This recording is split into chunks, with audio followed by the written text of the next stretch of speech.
대통령이 9.19 남북 군사합의는 최후의 안전핀이라며 정부와 여당의 폐기 주장에 반대 입장을 분명히 했습니다. 이재명 민주당 대표를 만나선 단식 중단을 권유했는데 이 대표에 대한 체포동의안은 오늘 국회에 접수됐습니다. 국회에서 이균용 대법원장 후보자에 대한 인사청문회가 열렸습니다. 야당은 이 후보자 가족의 재산 신고 누락 등을 놓고 공세를 펼쳤고 여당은 이 후보자가 사법부 정상화의 적임자라고 엄호했습니다. 수능이나 모의평가 출제에 참여한 교사 24명이 출제 전후로 사교육 업체에 모의고사 문제를 판 것으로 드러났습니다. 업체로부터 억대의 돈을 받기도 했는데 교육부는 이들을 수사 의뢰하기로 했습니다. 내일 전국에 가을비가 내리면서 늦더위가 꺾일 전망입니다. 모레까지 남부지방을 중심으로 최대 150mm의 많은 비가 내릴 것으로 보여 피해가 없도록 주의해야 합니다. 이브닝 뉴스 시작합니다.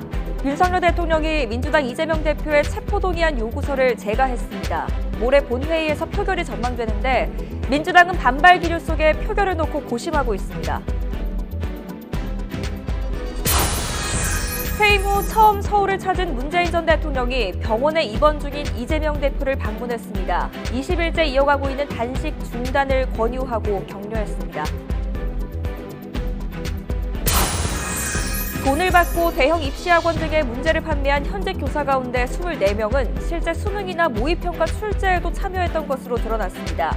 교육부는 이 가운데 4명을 고소하고 이들에게 문제를 사들인 입시 업체들을 수사 의뢰했습니다.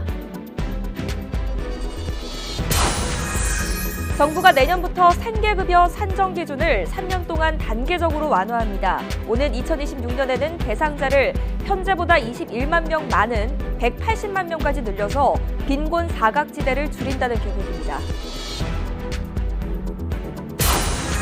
이균용 대법원장 후보자의 인사청문회 첫날, 여당은 사법부를 정상화할 적임자라며 엄호했습니다. 반면 야당은 재산 누락 의혹과 윤석열 대통령과의 친분 등을 따져 물었습니다.